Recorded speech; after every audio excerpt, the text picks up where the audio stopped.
L'écriture thérapie. Hey, salam alaikum. Bienvenue sur le Malak Al-Fajr podcast, le podcast qui t'aide à avoir plus de sakina, de sérénité au quotidien.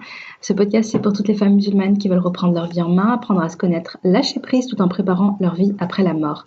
Je suis Oumeima, auteure du livre Ton dernier regard et si le jour de ta mort devenait le plus beau jour de ta vie, dans lequel je raconte l'histoire inspirante de ma précieuse Omi, ma maman, et surtout sa magnifique mort. Tu peux d'ailleurs télécharger un extrait de mon livre via le lien en description si tu le souhaites. Via ce podcast, je partage chaque semaine des outils, des conseils, des astuces, mais surtout une bonne dose d'inspiration et de rappel pour être plus sereine et épanouie au quotidien et dans l'au-delà. J'ai une conviction qui est le fil rouge de tous les épisodes de podcast, et si le bonheur et la sérénité appartiennent à ceux qui s'élèvent pour le fajr. Je t'invite à prendre une délicieuse boisson chaude, mets-toi à l'aise et bonne écoute. Ah là là, l'épisode du jour, le sujet du jour, c'est un sujet que j'aime énormément, qui me tient beaucoup, beaucoup à cœur, l'écriture thérapie. Franchement, il y a tellement, tellement à en dire. Moi, j'ai toujours eu comment dire, j'ai toujours eu un lien un peu particulier avec l'écriture, ou au départ plutôt avec la lecture, parce que quand j'étais enfant, j'étais une dévoreuse de romans. Moi, j'ai pas grandi avec la télé. On l'a eu, hein, malheureusement, j'ai envie de dire, mais beaucoup plus tard. Euh, oui, assez tardivement. En tout cas, moi, j'ai eu toute une période de mon enfance où j'avais pas la télé. Et donc, comme voilà, on aime l'imaginaire, tout ça, bah, je me réfugiais beaucoup dans les livres. Voilà, donc je lisais beaucoup, j'aimais énormément ça. Je pouvais lire, vraiment, je pouvais passer des jours et des nuits. Je pouvais passer vraiment beaucoup de temps à lire. J'allais à la médiathèque pour emprunter des livres, comme certains vont au marché pour acheter des fruits et légumes. J'en ramenais toujours avec moi un paquet de livres. Souvent, je dépassais même le nombre limite. Elles étaient super sympas, les bibliothécaires. J'étais un peu leur copine. Du coup, elles m'autorisaient à prendre plus que de raison. Et je les lisais, hein, je veux dire, c'était pas juste pour le fun. Je les lisais, j'aimais trop ça. Donc voilà, donc j'ai toujours eu un rapport particulier avec la lecture d'abord, mais très très vite, j'ai toujours rêvé hein, de passer du côté de l'écriture, voilà, de passer de l'autre côté, d'écrire. Bien sûr, forcément, c'était écrire des romans, je voulais écrire des livres, je voulais écrire des romans. J'étais pas trop journal intime, même si j'ai eu une période où j'avais commencé à écrire, j'avais tellement peur d'être lue que ça n'a pas duré longtemps. Je crois qu'en plus, c'est début collège et tout, donc avec l'adolescence. Ce que je regrette un peu parce que honnêtement, je pense que c'est une bonne période pour se mettre à l'écriture thérapie, on va en parler après. Mais j'ai jamais tenu très longtemps, ou alors quand j'avais des petits journaux intimes, finalement, c'était plutôt je raconte un peu mes vacances, je partageais les anecdotes que je voulais garder, je mettais des petites photos, enfin voilà, des petits trucs comme ça. C'était pas vraiment comme aujourd'hui je le vois. C'était pas vraiment, pas tout à fait de l'écriture thérapie, c'était plutôt garder quelques souvenirs. Euh, mais voilà, assez jeune, j'avais commencé d'ailleurs à écrire des petites histoires, des petites choses. Je crois que j'en ai parlé dans, dans des podcasts précédents. Mais voilà, jamais été vraiment au bout. Mais c'était un rêve, voilà, c'était un rêve. Donc j'ai toujours eu un lien particulier avec l'écriture, c'était un rêve que je voulais réaliser, etc. Mais honnêtement, je n'ai jamais vu l'écriture comme une thérapie. Je n'ai jamais vu l'écriture, je voulais écrire parce que je voulais écrire un roman, je voulais écrire une histoire, je voulais écrire quelque chose qui touche les cœurs, etc. Je voulais écrire un petit peu ce que je disais, mais je me suis jamais dit pourquoi pas écrire pour moi, écrire pour aller mieux, écrire pour extérioriser, écrire pour ceci, pour cela. Ça, c'est quelque chose que vraiment je connaissais pas. Bien sûr, je voyais un peu, tu sais, voilà, le journal intime, tout ça, je connaissais tout le concept, et ça m'attirait un peu, mais j'ai jamais passé le cap. Et je me souviens bien, par contre, de mon amie qui avait qui a toujours écrit, qui tenait plein de journaux, qui a toujours eu des journaux intimes, etc. Je me rappelle une fois être revenue chez elle, je crois que j'en ai parlé ça pareil, dans un ancien épisode. Être revenue une fois chez elle et je vois là un carton avec plein, plein, plein de beaux carnets en plus, des journaux intimes, elle en avait des tas, donc de différentes périodes de sa vie, et ça m'avait trop inspirée. Je me suis dit: «Mais c'est trop beau, hein, c'est trop beau». Et elle, c'était un vrai journal intime où elle partage ses pensées, j'imagine ses émotions, j'imagine ses idées, j'imagine tout ça. Et donc là, je pense qu'on était dans l'écriture thérapie. D'ailleurs, c'est une personne que j'apprécie beaucoup, que j'admire beaucoup, pour sa force de caractère, pour sa personnalité hyper douce, mais hyper aussi confiante et sûre d'elle. Enfin, je sais pas, machallah, elle avait pas mal de choses que j'admirais chez elle. Et surtout également dans sa foi, hein, c'est une personne vraiment, machallah, qui est proche d'Allah et qui m'inspire énormément dans sa relation avec Allah. Elle me rappelle un peu ma mère, d'ailleurs, cette personne-là. Machallah, bon, bref. Et voilà, donc elle écrivait régulièrement. Et ça m'a toujours, ça m'a fait toujours intriguer, tout ça. Mais moi, l'écriture, je vais m'y mettre que en 2017, après la mort de ma mère, pendant cette période-là, où je vais tenir d'abord mon carnet de gratitude. Donc j'écris pour remercier Allah pour ses bienfaits, pour me rappeler en fait que dans ma vie, il y avait quand même beaucoup de choses qui allaient bien et qu'il fallait un peu se concentrer là-dessus et pas juste ressasser euh, tous mes, enfin, voilà, toute ma tristesse, tout mon chagrin. Mais j'ai pas fait que ça. Comme j'étais dans l'optique d'écrire mon livre, j'avais commencé une espèce de premier jet de brouillon. Et finalement, cette écriture-là, je pense qu'on était quand même bien dans l'écriture thérapeutique. Donc j'écrivais mon, entre guillemets, comment dire, j'allais dire trauma, mais c'est pas vraiment ça, hein. J'écrivais mon épreuve et le fait de l'écrire m'aidait à m'a aidé à en guérir entre guillemets parce qu'il faut vraiment savoir que pendant une période, chaque fois que je pensais à ma mère, enfin voilà, c'est le deuil, hein, c'est normal, mais j'en souffrais énormément, c'était très très très dur. Mais le fait d'écrire mon histoire et d'écrire ce qui s'est passé, en plus il y a eu tellement d'événements pendant cette période-là où comment dire, je m'en suis voulu, pourquoi j'ai pas réagi comme ça, pourquoi j'ai pas dit ça, pourquoi j'ai pas fait ça, pourquoi il y a des choses où j'ai l'impression qu'émotionnellement, j'étais un peu coincée dedans, je ressentais des émotions très fortes, j'arrivais pas à passer au-dessus, j'arrivais pas à pardonner à certaines personnes, à me pardonner à moi-même, à faire ce travail. J'étais, comment dire, c'est comme si dès que j'y pensais, je vivais la chose et donc j'étais en plein dedans et donc toute la souffrance revenait en vrac, revenait se déverser sur moi. Écrire m'a aidé à prendre de la distance, m'a aidé un peu à tourner la page, m'a aidé comment dire, à me libérer en fait de ces émotions. C'est comme si ces émotions elles étaient coincées quelque part à l'intérieur de moi, hein, je sais pas trop où, mais c'était là. Et dès que j'y pensais, hop, j'appuyais sur un interrupteur et boum, je ressentais toute l'émotion, voilà, tout ça. C'était très très très très dur. Et finalement, le fait d'écrire, de prendre de la distance, c'est un peu comme si j'avais l'impression de faire comme un petit tri, de classer les choses, classer mes émotions, classer ce qui s'est passé dans le passé, de me dire ok, c'est vrai, c'était dur à ce moment-là, mais voilà, de prendre du recul, de me détacher un peu. Et vraiment, je crois vraiment que ce que j'ai fait de manière totalement intuitive et je veux dire, je connaissais rien en écriture thérapie, je connaissais pas ce concept. Moi, j'ai juste fait finalement de manière intuitive quoi, vraiment faire ce qui me faisait du bien quoi. Écrire je sentais que ça me soulageait, je sentais que ça libérait des choses, je sentais que ça m'aidait à faire la paix avec certaines choses qui se sont passées. Et donc je le faisais et hamdoulillah que j'ai fait ça parce que ça m'a vraiment, vraiment apporté beaucoup de sérénité intérieure. Ça m'a vraiment beaucoup, beaucoup aidé. Et plein d'autres choses. Donc on va commencer vraiment à parler d'abord, je vais d'abord vous parler moi de mon expérience avec l'écriture, ce que ça m'a apporté, etc. Et puis ensuite on va parler plutôt de ce qu'on peut retrouver un petit peu, voilà, des études qui ont été faites, etc. C'est aussi hyper passionnant. Donc moi, il faut comprendre que la Oumima d'avant, comme je le dis souvent, j'étais une personne comment dire, qui n'avait aucun recul sur mes émotions. Mes émotions, elles venaient, boum, elles me submergeaient. Je suis quelqu'un d'assez sensible, assez émotionnel. Et donc, peut-être que je suis hypersensible, bon, je sais pas trop. Mais voilà, en tout cas, je ressentais les choses de manière très forte.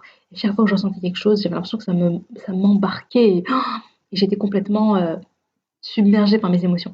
J'avais aussi aucun recul avec mes pensées. C'est-à-dire que mes pensées, j'avais l'impression que mes pensées, bah, c'était moi.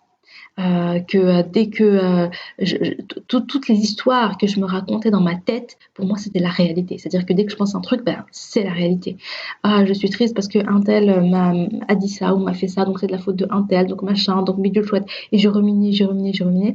Et tout ce que et je croyais à tout ce que je disais, et j'avais aucun recul en fait sur ça. Donc du coup, j'avais l'impression d'être souvent submergée par mes émotions, submergée par les pensées négatives, submergée par les ruminations. J'étais coincée dans ma tête, c'était un truc de fou, quoi. Et souvent, dans l'histoire que je me racontais, j'étais bien sûr la pauvre victime, c'était la faute des autres, et nanani, et nanana. Donc, franchement, il faisait pas trop bon de vivre dans ma tête, hein. J'avais aussi j'avais aussi une grande dépendance émotionnelle de mon mari, des autres, de mes amis, etc.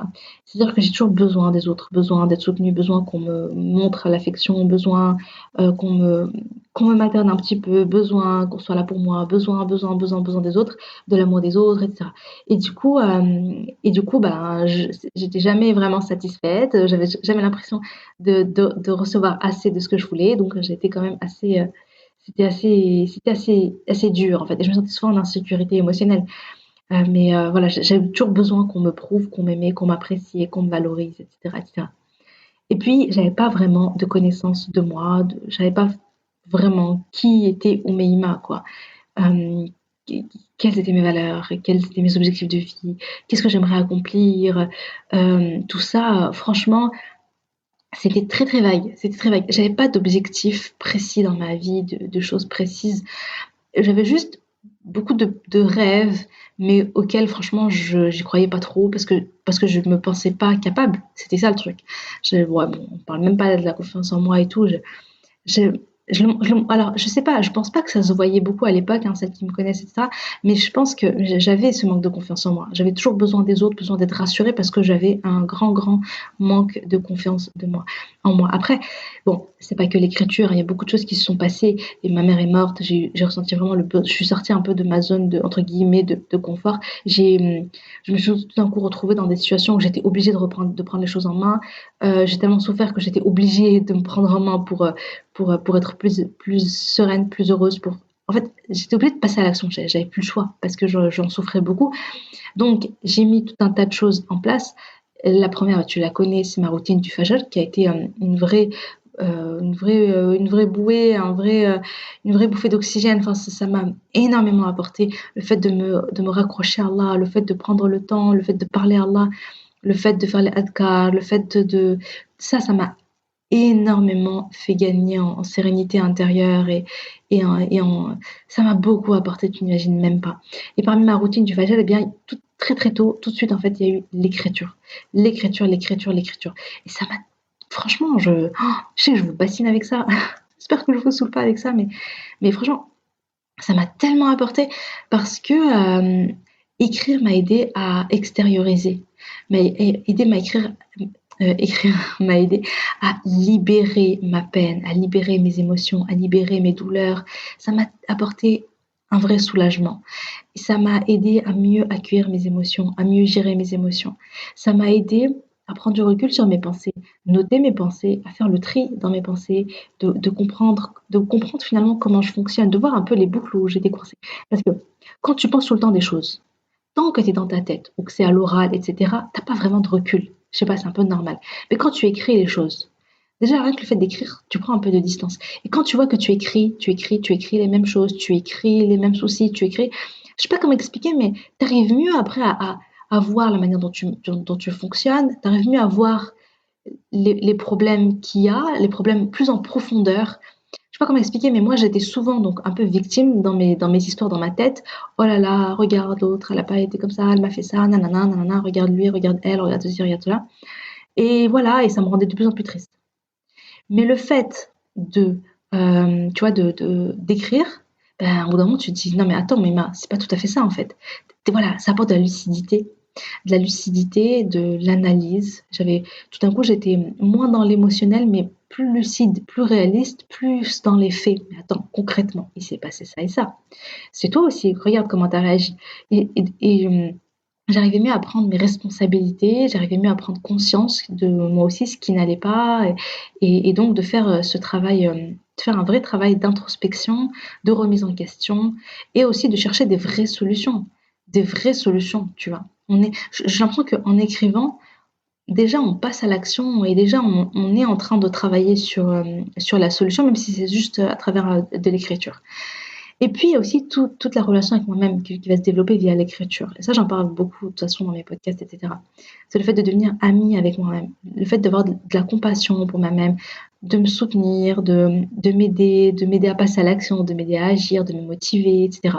Un peu comme une sorte de coach, meilleur ami, et tout ça, tout ça.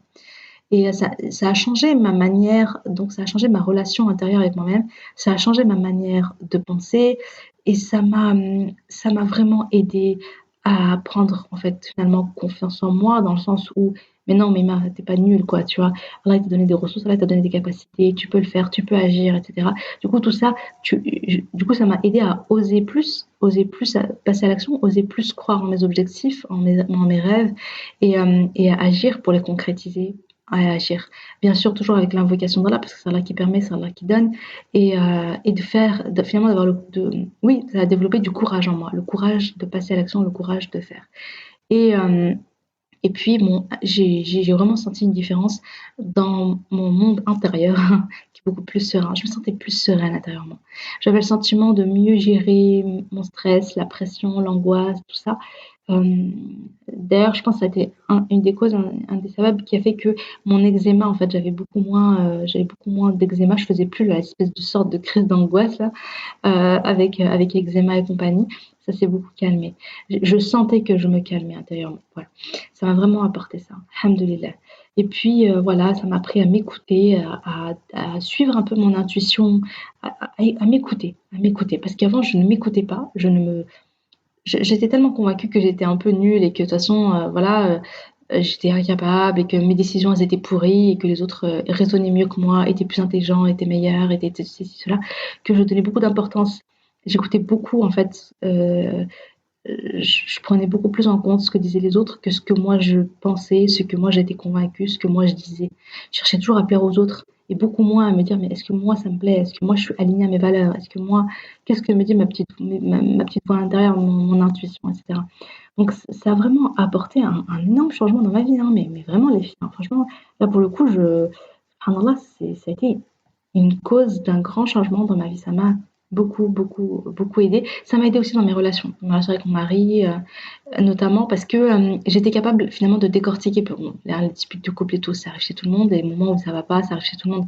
Mais avant, je ressassais dans ma tête, je ruminais beaucoup, J'étais beaucoup dans ma tête et j'étais beaucoup convaincue que j'étais toujours la pauvre victime. Le fait d'écrire les faits et ensuite de prendre du recul et de les analyser, eh bien, des fois, je me rendais compte qu'en fait, j'étais peut-être pas forcément la pauvre victime dans l'histoire et qu'il fallait vraiment que je me remette en question. Même si c'est toujours, hein, on va pas se mentir, c'est toujours très dur de l'admettre, surtout face à lui. Mais en tout cas, voilà. En tout cas, moi, je ne me mentais plus à moi-même, quoi. Voilà. Le fait d'écrire, de se dire la vérité, de se dire les choses. Attends, mais hein, disons, posons-nous 2 minutes avec une petite tasse de thé, de tisane ou de chocolat chaud ou de café et disons-nous la vérité. Regarde ce qui s'est passé, regarde ce qu'il t'a dit, regarde ce que toi t'as dit, regarde ce que toi t'as fait. Est-ce que c'est correct ou est-ce que c'est pas correct? Enfin, je sais pas comment, voilà. Ça m'a apporté tout ça. Ça m'a apporté tout ça. Tu vois, cette capacité finalement d'introspection, d'auto-analyse, de prendre du recul sur moi, de mieux me connaître, d'être indépendante émotionnellement, hein. Ça m'a énormément aidé à l'indépendance émotionnelle et aussi au passage à l'action. Atteindre mes objectifs, me bouger pour ça. Et arrêter de ruminer, arrêter de me plaindre, arrêter d'avoir toutes ces pensées négatives.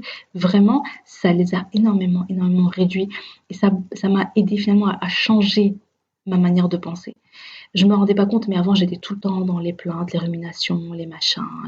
Et vraiment, le fait d'écrire, ça m'a libérée, subhanallah, de tout ça. Et donc, on parle donc d'écriture thérapeutique. L'écriture est réellement une thérapie, hein. Il y a des psys, etc., qui utilisent donc ces exercices-là avec les patients.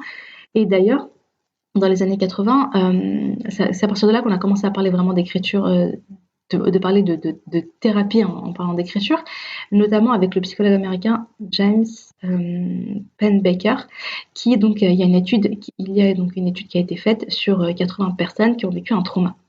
Et donc, on leur a demandé d'écrire les pensées en lien avec ce traumatisme pendant 20 minutes, et ça sur 4 jours consécutifs. Et ensuite, ils ont comparé avec un groupe témoin qui ne pratiquait pas d'écriture. Et subhanallah, ce qu'ils ont remarqué, c'est une diminution significative du stress et de l'anxiété chez les personnes qui écrivaient. Et également, subhanallah, donc en fait, et également, en fait, c'est pas juste mental. C'est-à-dire que le stress diminue, l'anxiété diminue, et même, ils ont remarqué que sur le long terme, les visites chez le médecin deviennent plus rares, diminuent aussi. Donc ça a aussi un impact finalement sur le corps, subhanallah. Lui, il parle d'écriture expressive. Et voilà, il appelle ça comme ça sa technique. Et pour lui, clairement, c'est un outil pour améliorer la santé psychique. Et vraiment, franchement, de par mon expérience par rapport à ce que j'ai vécu, je suis totalement convaincue également. Donc, je pense vraiment que ça peut aider à guérir. C'est à la fois une thérapie quand on a vécu des choses un peu difficiles, on a été éprouvé, on a vécu des épreuves. Je pense vraiment que écrire, raconter ça, ça nous aide à prendre du recul, ça nous aide à avancer, notamment dans le deuil, etc. Parce que l'écrit, c'est pas comme l'oral. Tu prends de la distance avec ton épreuve. Quand tu le racontes, quand tu le parles, je pense que si c'est dans ta tête ou même si tu en parles, c'est différent. C'est différent. Ça t'aide vraiment donc à te libérer. À te libérer donc de tes émotions et voilà donc ça atténue également les symptômes de la dépression. Euh, ça donc on l'a dit déjà, ça libère du stress, ça permet de lutter contre les ruminations. Les ruminations, c'est quand tu es tout le temps en train de ruminer, tu penses au négatif, il s'est passé ça et tu y penses et tu y penses et tu y penses et des jours et des jours et des jours et des semaines peuvent passer et toi tu es toujours coincé dans ta tête à ruminer la même chose. Donc vraiment écrire, ça permet de te détacher et d'arrêter tes ruminations. Mais alors ça, c'est tellement vrai. C'est tellement vrai. Donc moi, l'écriture est vraiment importante, tellement importante que dans mon programme, donc j'ai un programme MFR, Miracle Fajr Routine, sur 3 mois pour aider à construire la routine du Fajr. Mais je tenais impérativement également, en fait, mon programme se base aussi sur la mise en place de la routine d'écriture, de cette écriture thérapie. Et ce que j'essaie d'apporter, donc dans le programme, il y a pas mal d'exercices d'écriture pour pouvoir poser un cadre. Parce qu'on me dit souvent, mais ouais, mais qu'est-ce que j'écris? Est-ce que c'est bien comme ça qu'il faut faire, etc. Du coup, je pose vraiment des questions, etc. Donc, il y a vraiment un cadre, un process d'écriture et différents types d'écriture, différents types d'exercices pour essayer plusieurs choses et pour voir, il y aura forcément un moment où tu vas matcher, où tu vas sentir que cet exercice particulier, il t'a beaucoup apporté, il t'a beaucoup aidé et donc de le réutiliser. Mais sinon, je propose aussi dans mon guide MFR quelques petits exercices d'écriture que tu peux mettre en place en même temps que tu mets en place donc, ta routine du Fajr. Donc, je t'invite vraiment à télécharger le guide MFR, le guide du Miracle Fajr, pardon, que tu peux trouver, qui est gratuit, que tu peux télécharger via le lien en description. En tout cas, là, ce que je peux te recommander par rapport à l'écriture, c'est de tenir d'abord un carnet de gratitude envers Allah. Ça aide aussi à arrêter de ruminer parce que tout d'un coup, tu focuses ton intention, ton énergie sur tout ce qu'Allah t'a apporté, sur tout ce qu'Allah t'a donné. Donc, le carnet de gratitude envers Allah, donc c'est Alhamdulillah pour. Et également, d'apprendre à te parler gentiment, d'être ta propre meilleure amie, donc de t'écrire pour te soutenir, de te parler avec gentillesse en mettant le tu, en te parlant, en prenant un petit peu de comment vas-tu ma chérie, raconte-moi ta journée, ma douce, etc. Tu verras que ça fait énormément du bien de se confier à soi-même, d'entretenir une relation voilà, amicale, de se soutenir, de se dire la vérité, de se dire quand ça va, de se dire quand ça va pas, etc. etc. Également parler de tes émotions, de ce que tu ressens, des pensées quand tu as des pensées qui ruminent, eh bien, de les mettre sur papier pour t'en libérer. Tu te dis, ok, je les écris une fois pour toutes et après on arrête d'y penser. Et puis également noter tes objectifs, tes priorités, tes objectifs de vie, les rêves que tu veux atteindre. Rien que le fait d'écrire, c'est un premier passage à l'action et ça permet de concrétiser et de l'ancrer dans le présent. Donc voilà, donc c'est vraiment les conseils que je te propose. Et vraiment, vas-y, fonce. Moi, je te conseille vivement, vivement l'écriture. Je pense que ça peut beaucoup, beaucoup t'apporter, même si tu n'as pas vécu des traumas, même si tu n'as pas vécu des épreuves. Hein. Voilà, ça va t'aider à t'apprendre à te connaître, à connaître voilà, savoir qu'est-ce qui te tient à cœur, à donner de la place à ton intuition, tu vois, de la petite voix là à l'intérieur qui te dit des choses et que des fois tu l'écoutes, des fois tu l'écoutes pas. Euh, Tu vas lui donner plus de place, tu vas lui donner plus d'espace en écrivant, tu vois, en disant voilà ce que tu ressens, etc. Non, ça va vraiment, vraiment bien. Il a créé du changement en toi, donc je t'invite à le faire. Voilà, j'espère que l'épisode du jour t'a plu. Et j'espère, voilà, si tu t'y mets, vraiment, n'hésite pas à me dire ce que tu en as pensé. Et voilà, donc si l'épisode t'a plu, n'hésite pas à le partager autour de toi, donc à des personnes à qui ça peut plaire, ou à laisser, ou tu peux faire les deux, laisser un commentaire sur Apple Podcast. Ça me ferait super plaisir de te lire avec une évaluation. Donc voilà, bah sur ce, je te dis à jeudi prochain, Inch'Allah. Salam alaikum.